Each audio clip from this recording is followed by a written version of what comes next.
Hello everyone, welcome to channel learn with ease. आज का topic है हमारा एडमिशन ऑफ अ पार्टनर, जिसमें हम सॉल्व करेंगे क्वेश्चन नंबर 80 चैप्टर 4 डी के गोयल की बुक से क्लास 12 अकाउंट्स के लिए। तो दो पार्टनर हैं एक्स और Y, profit sharing ratio 2:1। Balance sheet दी गई है 31 मार्च 2023 की। नया पार्टनर जेड उनको ज्वाइन करने वाला है, जिसके लिए पुराने पार्टनर्स को अपने शेयर ऑफ प्रॉफिट में से सरेंडर करना होगा। जेड के आने पर एसेट्स और लाइबिलिटीज को रिवैल्यूएट किया गया है। जेड का शेयर ऑफ गुडविल जितना बनता है वो बताया गया है 40,000 रुपए, लेकिन वो लेकर नहीं आता। उसकी कैपिटल दी नहीं है, आपको कैलकुलेट करनी प्रोपोर्शनेट होनी चाहिए। जितनी बाकी के पार्टनर्स की कैपिटल है उसके शेयर ऑफ प्रॉफिट के प्रोपोर्शन में होनी चाहिए।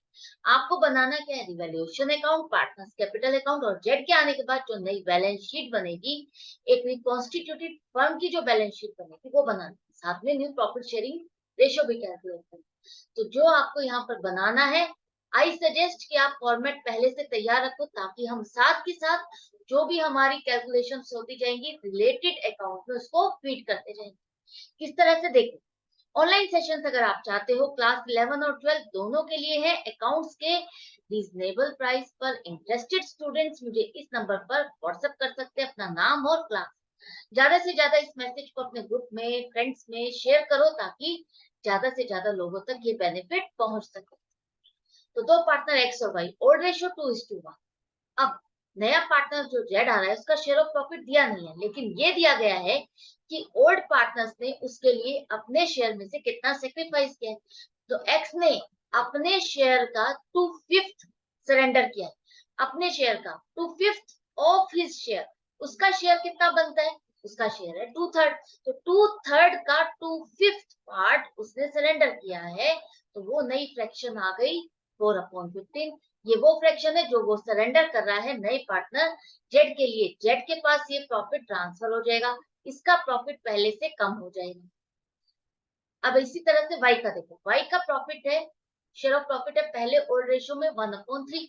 उसका वो क्या कर रहा है, 1/5 of his share, 1/5 of his share. तो इसका शेयर है 1/3, उसमें 1/5, उसका 1/5 कितना बनेगा, 1/15। तो ये वो शेयर ऑफ प्रॉफिट है, फ्रैक्शन है, जिसको वाई नए पार्टनर जेड के लिए सरेंडर कर रहे हैं। तो इन दोनों ने जितना जितना शेयर ऑफ प्रॉफिट अपना अपना सरेंडर किया है, ये दोनों ने जितना सरेंडर किया है, ये दोनों का मिलकर के ही जेड का शेयर ऑफ प्रॉफिट बनेगा। दोनों का टोटल करो तो 5/15 आएगा, जिसे आप रिड्यूस करके कितना लिख सकते हो, 1/3। रिड्यूस करने का मतलब है एक ही नंबर से इन दोनों नंबर को डिवाइड करो। तो 5 से डिवाइड करते तो 1/3 बन जाएगा। आप z के शेयर 5/15 को 1/3 भी लिख सकते हो, 1/3 भी कह सकते हो। अब इन दोनों पार्टनर ने अपना शेयर ऑफ प्रॉफिट सेक्रीफाइस किया है, सरेंडर किया है। गुडविल के एडजस्टमेंट के लिए आपको क्या चाहिए, सेक्रीफाइसिंग रेशियो। तो यहाँ पर जिस फ्रैक्शन में इन्होंने सेक्रीफाइस किया है उसको ले लो, और आपको रेशियो लिखनी है तो 4:1 लिखा जा सकता है, क्योंकि डिनोमिनेटर सेम है। आपको एलसीएम नहीं निकालना, डायरेक्टली लिखो 4:1। गुडविल का शेयर उसका बताया गया है क्वेश्चन में 40,000 रुपीज। तो गुडविल से रिलेटेड इंफॉर्मेशन तो आपने इकट्ठी कर दी। न्यू प्रॉफिट शेयरिंग रेशियो वैसे क्वेश्चन में कहीं पर भी आपकी यूज नहीं होनी, लेकिन क्वेश्चन में कहा है तो आपको इसको सॉल्व करना है, निकालना है। तो न्यू प्रॉफिट शेयरिंग रेशियो आप कैसे निकालोगे, ओल्ड रेशियो तो ये दी है, एक्स का शेयर पहले कितना था, 2/3। इसमें से उसने सरेंडर कितना कर दिया, ये अगर उसने सरेंडर किया है मतलब उसका शेयर ऑफ प्रॉफिट इतने से घट जाएगा। तो ये आप इसके शेयर ऑफ प्रॉफिट में से माइनस कर दो, तो बचा हुआ जो शेयर ऑफ प्रॉफिट आएगा वो है 6/15। इसके अकॉर्डिंग उसको आगे चल करके प्रॉफिट मिलेगा। इसी तरह से वाई का देखो, वाई का पहले 1/3 है, उसमें से इसने कितना सरेंडर कर दिया, 1/15। तो इतना उसका घट जाएगा ना, जो सरेंडर कर रहा है पार्ट उसको आपको रिड्यूस करना है, माइनस करना है। माइनस कर दोगे तो आपके पास आ जाएगी नई फ्रैक्शन, जिसके अकॉर्डिंग उसको आगे चल करके प्रॉफिट मिलेगा। अब यहाँ पर देखो, मैं चाहूं तो इसको भी रिड्यूस कर करके लिख सकती थी, 2/5 लिख सकती थी, लेकिन मैं नहीं लिखती। क्यों, क्योंकि यहाँ पर देखो सबके डिनोमिनेटर सेम होते जा रहे हैं। हमें न्यू प्रॉफिट शेयरिंग रेशियो निकालने के लिए एलसीएम निकालने की जरूरत नहीं पड़ेगी। तो न्यू प्रॉफिट शेयरिंग रेशियो निकालने के लिए आपको क्या करना है, तीनों की फ्रैक्शंस आपके पास आ गई। जेड को मैं 5/15 ही ले रही, 1/3 नहीं ले रही, क्योंकि यहाँ आपको न्यू रेशियो लिखनी है, हमारे पास डिनोमिनेटर सेम है, डिनोमिनेटर सेम है तो आप डायरेक्टली लिख सकते हो 6:4:5। आई होप आपको क्लियर है। 1/3 मैंने आपको रिड्यूस्ड इसलिए लिखा है ताकि आगे की कैलकुलेशन में आप इस शॉर्ट फॉर्म को यूज कर सकते हो, आपकी कैलकुलेशन इजी हो सकती है। लेकिन अगर आपको ये कंफ्यूजिंग लगता है तो आप 5/15 भी लो, डायरेक्टली उससे कैलकुलेट करो तो भी कुछ अलग नहीं है, कुछ डिफरेंट नहीं आएगा, सेम रहेगा। एक पार्ट आपका सोल्व हो गया। अब बारी आती है जेड की कैपिटल कैलकुलेट करनी है। जेड की कैपिटल प्रोपोर्शनेट होनी चाहिए बाकी पार्टनर्स के कैपिटल के अकॉर्डिंग और उसका जो शेयर ऑफ प्रॉफिट है उसके अकॉर्डिंग। तो यहाँ पर जेड का शेयर ऑफ प्रॉफिट क्या है, 5/15 या कह दो 1/3। जेड की कैपिटल आपको निकालनी है, कैसे निकालनी है, उसकी कैपिटल प्रोपोर्शनेट होनी चाहिए। 1/3 अगर उसका शेयर ऑफ प्रॉफिट है तो 1/3 ही उसको कैपिटल लानी है। तो 1/3 अगर जेड का प्रॉफिट है, आप ये मानो 1/3 अगर जेड का प्रॉफिट है तो बाकी प्रॉफिट जो बच रहा है 2/3, 2/3 ही बाकी का प्रॉफिट एक्स और वाई के पास जा रहा है। इन दोनों का प्रॉफिट मिलाकर के अगर आप टोटल करते हो तो वो 2/3 पार्ट होना चाहिए, 2/3 होगा। इसी तरह से जेड की कैपिटल 1/3 होगी और एक्स और वाई की दोनों की कैपिटल मिला करके आपकी 2/3 होनी चाहिए। 2/3 कैपिटल ऑफ द फर्म है एक्स और वाई की मिलाकर, तो वही आपको निकालनी है आफ्टर एडजस्टमेंट, सारी एडजस्टमेंट करें। अदरवाइज तो यहाँ पर कैपिटल दी हुई है, हम उसको लेकर के कैलकुलेट कर सकते हैं। लेकिन जब नया पार्टनर आता है तो आप बहुत सारी एडजस्टमेंट्स करते हो, पुराने रिजर्व्स को डिस्ट्रीब्यूट कर देते हो पार्टनर्स में, ओल्ड रेशो में लॉसेस होते हैं तो उसको डिस्ट्रीब्यूट कर देते हो, गुडविल से रिलेटेड एडजस्टमेंट होगी, रिवैल्यूएशन से रिलेटेड एडजस्टमेंट होगी, वो सारी एडजस्टमेंट करने के बाद जो बैलेंस आएगा उनके अकाउंट में वो आपको लेना है। तो सबसे पहले हम उठाते हैं रिवैल्यूएशन से रिलेटेड। तो रिवैल्यूएशन में देखो सबसे पहला पॉइंट है आपका plant and machinery reduced by 35। क्या मतलब इसका, प्लांट एंड मशीनरी 35,000 रुपए से घट गई, 35,000 रुपए से घट गई। तो पहले कितनी वैल्यू है, 1,75,000 रुपए, अब कितनी रह गई, 1,40,000। तो एसेट की वैल्यू घटना, नुकसान, नुकसान तो आपकी वैल्यूएशन में डेबिट साइड पर लिखो 35,000 रुपए। अब यहाँ पर आप साथ के साथ बैलेंस शीट का फॉर्मेट आपने बना के रखा हुआ है, साथ के साथ यहाँ पर लिखो प्लांट एंड मशीनरी की वैल्यू जितनी रह गई है 1,40,000। इससे आपको डबल कैलकुलेशन नहीं करनी पड़ेगी, दोबारा से क्वेश्चन में देखना नहीं पड़ेगा कि अब आप बैलेंस शीट बना रहे हो तो आप दोबारा से देखोगे कि अब कितनी वैल्यू लिखी, नहीं, आपने फॉर्मेट बनाया तो साथ के साथ आपने वैल्यू आपने कैलकुलेट किया तो साथ के साथ लिखोगे तो टाइम आपका सेव होगा। इसके बाद देखो यहाँ पर लिखा है furniture and fixtures be reduced to 58,500। अब यहाँ पर इन दोनों स्टेटमेंट में क्या फर्क, यहाँ कह रहा है बाय ₹35,000, 35,000 रुपए से घट गई, और यहाँ क्या कह रहे हैं, furniture and fixtures be reduced to, furniture and fixtures 58,500 तक घट गए हैं, 500 इतनी अमाउंट तक घट गए हैं।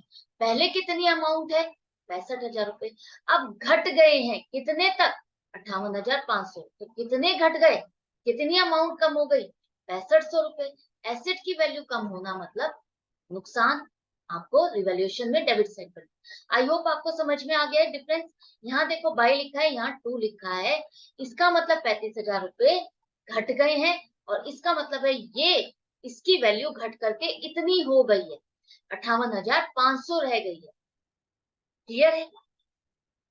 अब नेक्स्ट देखो प्रोविजन फॉर बैड डेट्स आपको बनाना है, इंक्रीज हो गया, प्रोविजन फॉर बैड डेट्स का आपका इंक्रीज हो गया 3,000 से, is to be increased by 3,000, 3,000 से बढ़ गया है। तो पहले कितना है आपका प्रोविजन, 7,000, 7,000 से बढ़ करके कितना हो गया, 10,000। तो ये आपके लिए क्या है, पहले फर्नीचर एंड फिक्सचर्स की वैल्यू लिख दो 58,500। तो ये आपके लिए क्या है, प्रोविजन। आपके लिए अगर आप प्रोविजन करते हो तो आप क्या शो करते हो, कि आपको डर है कि आपको पूरे पेमेंट नहीं मिलेगी डेटर से। आप एक तरह से ये मान के चल रहे हो कि आपके जो डेटर्स हैं वो कम पेमेंट करेंगे, आपको कम रियलाइजेशन होगी, आप अपने एसेट की वैल्यू रिड्यूस कर रहे हो। प्रोविजन ज्यादा बनाना मतलब एसेट की वैल्यू कम करना, एसेट रिड्यूस हो जाना। तो अब पहले जो 7,000 थे वो 10,000 हो जाएंगे, 10,000 माइनस करोगे तो आपके डेटर्स कितने रह जाएंगे, 1,00,000 रुपए। तो 3,000 रुपए से घट गए, एसेट घट गई मतलब नुकसान। 3,000 रुपए से लिखो आप रिवैल्यूएशन में प्रोविजन फॉर डेट्स। और अब यहाँ पर बैलेंस शीट में आप कैसे दिखाओगे, डेटर्स 1,10,000 और लेस करोगे प्रोविजन 10,000 और 1,00,000 रुपए आएगी डेटर्स के। आई होप क्लियर है आपको ये। इसके बाद देखो यहाँ पर आपका नेक्स्ट आ रहा है, actual liability for workman compensation claim is 16,000। और वर्कमैन कंपनसेशन क्लेम क्या है और उससे रिलेटेड ये रिजर्व 40,000 रुपए बैलेंस शीट में आ भी रहा है। तो ये है क्या, आपको पता है जितनी भी ऑर्गेनाइजेशंस होती है उनको अपने खर्चों का आइडिया होता है या रिस्क का पता होता है कि कब उनको कौन सी बड़ी चोट लग सकती है, कौन सा बड़ा खर्चा एकदम से इमरजेंसी में राइज हो सकता है। तो बड़े ऑर्गेनाइजेशन से अगर वर्कर्स का काम होता है, तो वर्कर्स अगर एकदम से कोई कंपनसेशन का क्लेम करते हैं तो वहां पर उस खर्चे को मीट करने के लिए, हम उस झटके से बचने के लिए, बड़े खर्चे से बचने के लिए अपना एक प्रॉफिट में से पार्ट अलग से बनाते रहते हैं, ट्रांसफर करते रहते हैं रिजर्व में। तो वो अलग अलग तरह के रिजर्व बना सकते हैं हम। जिस तरह से आपने कोई चीज खरीदनी है, आपने उसके लिए पॉकेट मनी खरीदी, ये पॉकेट मनी का कुछ पार्ट आपने फोन खरीदने के लिए ट्रांसफर कर दिया, कुछ पार्ट आपने अपनी बुक्स खरीदने के लिए अलग से इकट्ठा करना शुरू कर दिया। तो जब आप अलग अलग पॉकेट मनी ने इकट्ठा करते हो तो आप उसी पॉकेट मनी को उस चीज को खरीदने के लिए यूज भी करते हो। तो उसी तरह से जब यहाँ पर आपका रिजर्व है 40,000 रुपए का, तो अगर इस 40,000 रुपए को मैंने किसके लिए बनाया, वर्कर्स कंपनसेशन के लिए, उसका अगर क्लेम आता है तो उसके लिए आपने इसको रिजर्व को बनाया। तो अब आपके पास क्लेम आ रहा है 16,000 रुपए, आपने रिजर्व बनाया हुआ है, पॉकेट मनी इकट्ठी की हुई है इस क्लेम को एडजस्ट करने के लिए, इस क्लेम को मीट करने के लिए, तो आप इसी से ही एडजस्ट करोगे ना। तो 40,000 रुपए आपने इकट्ठे किए हुए, 16,000 रुपए आप इससे पेमेंट कर दोगे, पेमेंट कर दोगे, प्रोविजन अलग से निकाल दोगे। तो अब आपके पास कितने बच गए, फिर भी पैसे बच गए 24,000 रुपए रिजर्व में। अब यहाँ पर जो ये रिजर्व का बैलेंस है आपको बैलेंस शीट में आगे नहीं लेके जाना, तो करोगे क्या, एक तरह से प्रॉफिट है, आपकी पॉकेट मनी बच गई है।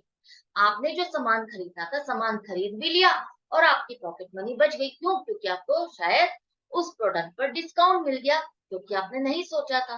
तो वो डिस्काउंट अब आपका बच गया, वो डिस्काउंट वाली अमाउंट जो आपका बच गया पैसा, वो अब आप क्या करोगे, अपनी पॉकेट मनी को अपने पास रखोगे, सेव करोगे, या दूसरी चीज को खरीदने में लगाओगे। हम क्या करेंगे, हम तो बिजनेस कर रहे हैं, वो तो जनरल एक लैंग्वेज थी, जनरल एक हमने हमारी नॉर्मल लाइफ की डीलिंग थी।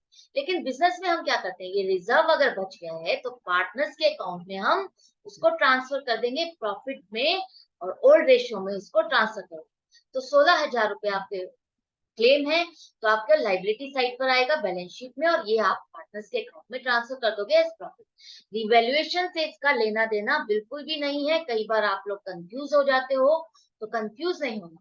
रिवैल्यूएशन में कब आएगा, जब आपका रिजर्व कम है और यहाँ पर क्लेम मान लो 50,000 का आ जाए, आपका रिजर्व कम है 40,000 का और क्लेम है 50,000 का, तब आप 50,000 में से 40,000 तो रिजर्व का अपना एडजस्ट कर देते, जैसे कि आपकी पॉकेट मनी जितनी है आपने उतनी तो एडजस्ट कर दी, लेकिन एक्स्ट्रा जो 10,000 का खर्चा अगर आपका आ रहा है, वो आपको लाइबिलिटी जो इंक्रीज हो गई वो आपको रिवैल्यूएशन में दिखानी। जैसे कि आप कोई सामान खरीदने गए, वो सामान है 100 रुपए का, लेकिन आपकी पॉकेट मनी आपने 80 रुपए इकट्ठी की हुई है, आपको लगा था 80 रुपए में आ जाएगा, लेकिन 80 रुपए में नहीं आ रहा आपका, तो खर्चा 80 रुपए में नहीं हो रहा, वो सामान आप नहीं खरीद पा रहे, तो आपको 20 रुपए की हेल्प लेनी पड़ेगी अपने पेरेंट्स से, या किसी और चीज में आपने पॉकेट मनी इकट्ठी की है तो वहां से। तो उसी तरह से आपको यहाँ पर भी वही चीज सोचनी है, अगर ये रिजर्व से ज्यादा का खर्चा आएगा तो वो रिवेल्युएशन में आएगा, वो एक्सेस का डिफरेंस जो है रिजर्व से एडजस्ट करने के बाद जो बचेगा वो रिवैल्यूएशन है। जब तक आप इस खर्चे को अपने रिजर्व से एडजस्ट कर सकते हो, उतना खर्चा हम एडजस्ट करेंगे और बचा हुआ एज ए प्रॉफिट पार्टनर्स में डिस्ट्रीब्यूट कर देंगे। इस तरह से देखो, ये प्रोविजन फॉर वर्कर कंपनसेशन तो आपका लाइबिलिटी साइड पर आ जाएगा 16,000 रुपए। अब ये प्रोविजन हुआ है, आपको लाइबिलिटी आपने एक्सेप्ट कर लिया, अभी आप इनको दोगे, वर्कर्स को कंपनसेशन दोगे, तो आप प्रोविजन की तरह से लाइफ बैलेंस शीट पे शो करोगे। बचे हुए 24,000 को पार्टनर्स का अकाउंट भी आपको बनाने के लिए कहा है, तो 24,000 को ओपनिंग बैलेंसेस पहले लिख लो और 24,000 को ओल्ड रेशियो में बांटोगे, ओल्ड पार्टनर्स में। ये ओल्ड पार्टनर से रिलेटेड है, एक तरह से उनका बचा हुआ प्रॉफिट है, उनकी रेशियो में डिस्ट्रीब्यूट कर दो। क्रेडिट साइड पर जाएगा, प्रॉफिट है तो क्रेडिट करते हो आप पार्टनर्स के अकाउंट। आई होप अब आपको ये क्लियर हो गया। अब आ जाओ नेक्स्ट पॉइंट पर। नेक्स्ट पॉइंट आपका क्या है? 2,500 रुपए के क्रेडिटर्स ऐसे हैं जो आपको पेमेंट ही नहीं करनी, उनको पेमेंट करने की जरूरत ही नहीं पड़ेगी। तो लाइबिलिटी आपकी क्या हो गई? पहले से घट गई। अब आप क्रेडिटर्स को पेमेंट नहीं कर दी तो आपकी लाइबिलिटी घट गई, तो ये तो आपके लिए फायदा हो गया। फायदा मतलब रिवैल्यूएशन में आप क्रेडिट करोगे 2,500 रुपए। ये 2,500 रुपए घट गए तो क्रेडिटर्स में भी साथ ही साथ यहाँ लिखो 1.5 लाख रुपए के थे, 1.5 लाख की जगह अब 1,47,500 रह गए। सारी एडजस्टमेंट्स करने के बाद रिवैल्यूएशन अकाउंट का जो बैलेंस आता है वो आपको देखना है, प्रॉफिट आ रहा है या लॉस आ रहा है। डेबिट का अगर ज्यादा है तो लॉस है, क्रेडिट का ज्यादा होता तो प्रॉफिट है। तो यहाँ पर आपका डेबिट साइड का ज्यादा लॉस है, तो इस लॉस को आप बैलेंस शीट में इसका बैलेंस नहीं लेके जाओगे। इस लॉस को ओल्ड पार्टनर से रिलेटेड है, ओल्ड पार्टनर्स ने जितनी भी एसेट्स इकट्ठी की थी, आज उसकी कितनी वैल्यू है, उस पर उनको प्रॉफिट हो रहा है या नुकसान है, वो उन्हीं के अकाउंट में ट्रांसफर किया जाएगा। किस रेशो में? ओल्ड रेशो में। तो अब एक्स और वाई के अकाउंट में आप लॉस है तो ट्रांसफर कर दो, लॉस है तो उनके अकाउंट को डेबिट करोगे, इस अकाउंट का बैलेंस नील हो जाएगा। ये अकाउंट आपका यहाँ पर क्लोज हो गया, इसका बैलेंस कहीं और नहीं शो किया जाएगा। इसका बैलेंस जो आ रहा था आपने पार्टनर्स के अकाउंट में यहाँ ट्रांसफर कर दिया। देखो पार्टनर्स का अकाउंट था, रिवैल्यूएशन अकाउंट से आपने लॉस को यहाँ पर डेबिट साइड पर लिख दिया, क्लोज हो गया। यहाँ तक क्लियर है? ये थी रिवैल्यूएशन की बात, वर्कमैन कंपनसेशन रिजर्व की बात। अब बारी आती है गुडविल की, जो नया पार्टनर गुडविल। अब उसकी गुडविल कितनी है? 40,000 रुपए। 40,000 रुपए को हम क्या करेंगे? जिसने उसके लिए अपना शेयर ऑफ प्रॉफिट सरेंडर किया, सेक्रीफाइस किया, उसमें हम डिस्ट्रीब्यूट करेंगे। तो इन दोनों पार्टनर्स ने सेक्रीफाइस किया अपना शेयर ऑफ प्रॉफिट, किस रेशो में? 4:1। तो इसी रेशो में आप इसको डिस्ट्रीब्यूट कर दोगे। दूसरा पॉइंट, यहाँ पर जेड जो है अपना शेयर ऑफ गुडविल लेकर नहीं आ रहा, लेकर नहीं आ रहा, तो अब आप क्या करोगे? कौन सी एंट्री बनेगी? क्या प्रीमियम ऑन गुडविल अकाउंट से आप करोगे इसकी ट्रीटमेंट? नहीं, आपको खोलना पड़ेगा जेड करंट अकाउंट डेबिट। 40,000 रुपए उसके करंट अकाउंट को आप डेबिट करोगे, और जिसका जितना शेयर बनता था गुडविल से रिलेटेड उसके अकाउंट को आप क्रेडिट कर दोगे। सेक्रीफाइसिंग पार्टनर्स को जो था, जिनका रेशियो में जो अमाउंट बन रहा है, उनके अकाउंट में। तो यहाँ पर प्रीमियम ऑन गुडविल अकाउंट नहीं आएगा, क्या आएगा? बाय जेड्स करंट अकाउंट, और अमाउंट आएगी 32,000 और 8,000। क्लियर है? अब ये जो जेड्स करंट अकाउंट है, ये आपका कैपिटल अकाउंट में यहाँ जेड में नहीं दिखाओगे आप, ये आपका डेबिट बैलेंस है। डेबिट बैलेंस को आप क्या करोगे? पहले यहाँ पर ये आपके क्लोजिंग बैलेंसेस आ गए इन दोनों पार्टनर्स के, साथ ही साथ ये जेड का करंट अकाउंट आप बैलेंस शीट में शो करोगे एसेट साइड पर 40,000। साथ ही साथ करने से ये फायदा होता है कि आप भूलते नहीं, जो ये नई नई चीजें आती है वो आप साथ के साथ लिखोगे तो फिगर्स और कहीं पर भी आपकी मिस्टेक नहीं होती, आपको बाद में टेंशन नहीं होती कि बैलेंस शीट मिलेगी या नहीं मिलेगी। साथ के साथ लिखो, मेरी सजेशन मानो, आपका क्वेश्चन बिल्कुल करेक्ट होगा और जल्दी होगा। अब देखो, आपने एडजस्टेड कैपिटल निकाल ली दोनों पार्टनर्स की, एक्स और वाई की, जो कि आपको चाहिए थी। हमारे पास अब एक्स और वाई की कैपिटल दोनों का टोटल आ गया 2,62,000 रुपए। Combined capital of X and Y कितनी है? 2/3 of the total capital of the firm. अभी आपको समझाया था मैंने, अगर पूरी फर्म का प्रॉफिट आप 1 मानते हो या कैपिटल 1 मानते हो और उसमें से जेड का शेयर 1/3 है, तो बाकी बचा हुआ शेयर कितना है? 2/3, जो कि एक्स और वाई का है। दोनों का मिलाकर के एक्स और वाई का share of profit, share of capital यही होगा। तो ये अगर एक्स और वाई की कैपिटल 2,62,000 रुपए है, तो आपको टोटल कैपिटल निकालनी है। टोटल कैपिटल कैसे निकालोगे? आपने क्या किया? पूरी फर्म की कैपिटल को 3 हिस्सों में बांट दिया। 3 हिस्सों में से 2 हिस्से ये हैं, 2 हिस्सों की वैल्यू ये है। 2 हिस्से, 3 हिस्से हमने कैसे माने? ये जो डिनोमिनेटर है 3 लिखा हुआ है, 3 लिखा हुआ है, इसका मतलब है आपने फर्म की कैपिटल के 3 हिस्से किए। और 2 हिस्से हमने कैसे माने? जो 2 यहाँ पर न्यूमरेटर में लिखा हुआ है, ये 2 है, तो 2 की वैल्यू ये है। तो इसको आप 2 से डिवाइड कर दोगे तो आपके पास एक की वैल्यू आ जाएगी। और अब आप इसको 3 से मल्टीप्लाई कर दोगे तो आपको total capital of the firm मिल जाएगी 3,93,000 रुपए। टोटल कैपिटल आ गई तो अब आपके पास जेड की कैपिटल निकाल सकते हो आप इजीली। 1/3 होनी चाहिए total capital of the firm की। तो यहाँ पर 1,31,000 जेड की कैपिटल हो जाए, है ना इजी। स्टेप बाय स्टेप चलते जाओ, लॉजिकली कॉन्सेप्ट्स क्लियर होंगे तो आपका कॉन्सेप्ट क्लियर है तो आपका क्वेश्चन बिल्कुल भी रॉन्ग हो ही नहीं सकता। अब जेड की कैपिटल आपको यहाँ पर लिखनी है, कैसे लिखोगे? यहाँ नहीं लिखनी, इसमें थोड़ा सा यही चेंज है। जब नए पार्टनर की कैपिटल निकालनी है तो आपने जो ओल्ड पार्टनर्स की कैपिटल निकाली है आफ्टर एडजस्टमेंट, उसको बैलेंस आप यहीं पर ही क्लोज कर दोगे और फिर से जो इनका बैलेंस आया था as a brought down balance लाओगे और फिर नए पार्टनर का जो कैपिटल वो लेकर आ रहा है, कैश लिखो बाय कैश अकाउंट 1,31,000। इसके बाद यहाँ पर आपके तीनों पार्टनर से क्लोजिंग बैलेंस और यहाँ पर टोटल, इस तरह से आपको इसकी प्रेजेंटेशन करनी है। तो अब इन तीनों पार्टनर से कैपिटल अकाउंट भी हो गए आपके। अब आ जाओ बैलेंस शीट। बैलेंस शीट में देखो अब आपका क्या क्या रह गया, प्लांट एंड मशीनरी हो गया, फर्नीचर एंड फिक्सचर, स्टॉक रह गया। स्टॉक लिखो 35,000 रुपए, 35,000 रुपए। और बिल्स रिसीवेबल 12,000 रुपए। डेटर्स आपने लिख लिए। कैश एंड बैंक बैलेंस रह गया, वो है 50,000। 50,000 ओपनिंग बैलेंस है। ओपनिंग बैलेंस में 1,31,000 पार्टनर की कैपिटल आएगी। नए पार्टनर की कितनी हो गई? 50,000 प्लस 1,31,000, 1,81,000। इसी तरह से लाइबिलिटी साइड पर देखो, क्रेडिटर्स हो गया, ये हो गया। इसके बाद आपका बिल्स पेबल, बिल्स पेबल 10,000 रुपए और तीनों पार्टनर्स की कैपिटल लिखो।